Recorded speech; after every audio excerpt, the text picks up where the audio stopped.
warahmatullahi wabarakatuh. Perkenalkan, saya Muriani Evana, saya dari Institut Agama Islam Negeri Pontianak, Fakultas Ekonomi dan Bisnis Islam, Prodi Perbankan Syariah, saya dari kelas 1E. Pada hari ini, saya akan membahas materi tentang hak dan kewajiban warga negara. Pokok pembahasan kita yang pertama yaitu pengertian warga negara, yang kedua pengertian hak dan kewajiban warga negara, serta yang ketiga hak dan kewajiban warga negara dalam Undang-Undang Dasar 1945. Sebelum memasuki materi yang pertama, kita terlebih dahulu membahas fungsi negara. Fungsi negara adalah melaksanakan keamanan dan ketertiban dalam masyarakat. Jika tidak ada negara, menurut Thomas Hobbes, homo homini lupus, manusia memangsa manusia. Untuk menghindari hal tersebut, maka dalam kehidupan bernegara, negara dan warga negara sama-sama memiliki hak dan kewajiban. Kesadaran akan hak dan kewajiban sangatlah penting agar tercipta kehidupan yang dinamis. Pembahasan yang pertama, pengertian warga negara. Penetapan warga negara dalam suatu negara ditentukan berdasarkan peraturan perundang-undangan.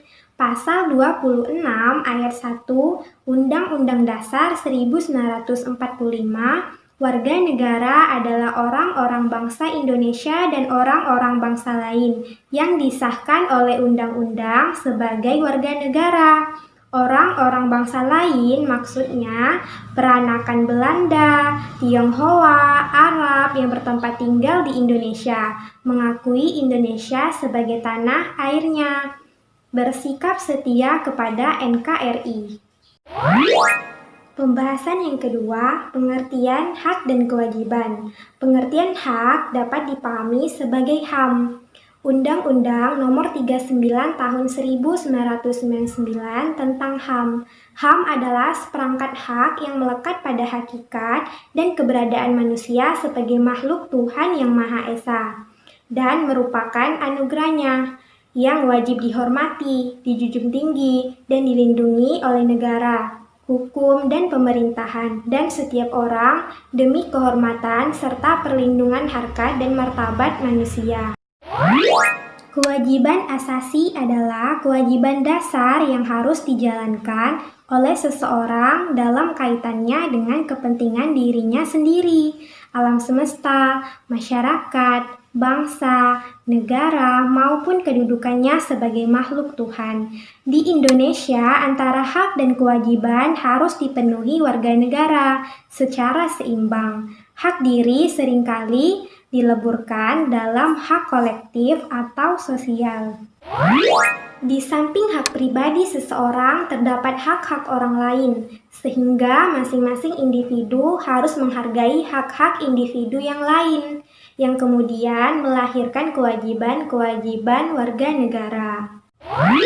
Perkembangan HAM di Indonesia tahun 1945 sampai 1959 sudah mendapatkan legitimasi yuridis dalam Undang-Undang Dasar 1945, meskipun belum optimal seperti keleluasaan pendirian partai-partai politik.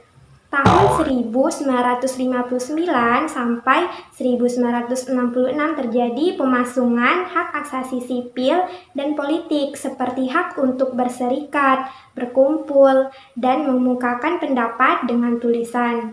Tahun 1966 sampai 1970 muncul gagasan perlunya pembentukan pengadilan HAM. Pada tahun 1970 sampai 1980, persoalan HAM mengalami kemunduran dan terjadi penolakan terhadap HAM. Tahun 1990, pemerintah membentuk Komnas HAM. Tahun 1998 sampai sekarang, setelah jatuhnya rezim Orde Baru, terjadi perkembangan luar biasa pada HAM dalam Undang-Undang Dasar 1945. Pembahasan yang ketiga, hak dan kewajiban warga negara menurut Undang-Undang Dasar 1945. Yang pertama, hak warga negara. Pengaturan hak warga negara diatur dalam Undang-Undang 1945 pasal 28A sampai dengan 28J. Hak asasi pribadi yaitu kebebasan berpendapat, kebebasan beragama, dan kebebasan bergerak, serta lain-lainnya. Hak asasi ekonomi seperti hak memilih, hak manfaat, hak membeli, hak menjual, dan lain-lainnya. Hak asasi sosial dan kebudayaan seperti mendapatkan pendidikan, mengembangkan kebudayaan, dan lain-lainnya. Hak asasi prosedural seperti mendapatkan keadilan, peradilan, perlindungan, dan lain-lainnya. Hak asasi politik, memilih, dipilih, berorganisasi, dan lain-lain. Hak asasi dalam perlakuan yang sama seperti hukum, pemerintahan, dan lain-lainnya.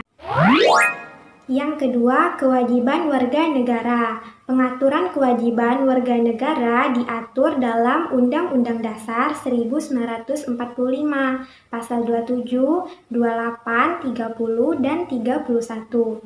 Kewajiban warga negara yaitu seperti membayar pajak, menjunjung hukum dan pemerintahan, menghormati HAM orang lain, tunduk kepada ketetapan undang-undang, ikut serta dalam usaha pertahanan dan keamanan negara, melaksanakan sistem pertahanan dan keamanan rakyat semesta, mengikuti pendidikan dasar, serta taat kepada negara.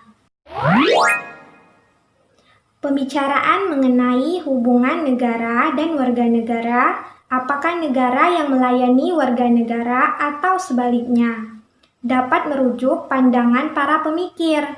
Yang pertama, kaum pluralis atau Hobbes dan Johann Locke. Masyarakat yang mendahului dan menciptakan negara, sehingga negara harus tunduk kepada masyarakat. Yang kedua, kaum Marxis atau Antonio Gramsci. Dominasi kekuasaan ada pada negara. Negara merupakan institusi yang digunakan kaum borjuis untuk menjalankan kekuasaan yang baik. Yang ketiga, kaum sintesis atau Anthony Giddens. Menyatukan dua pandangan di atas, kata kunci struktur dan negara untuk teori Marxis, dan agensi atau warga negara untuk teori pluralis. Negara dan warga negara saling mempengaruhi.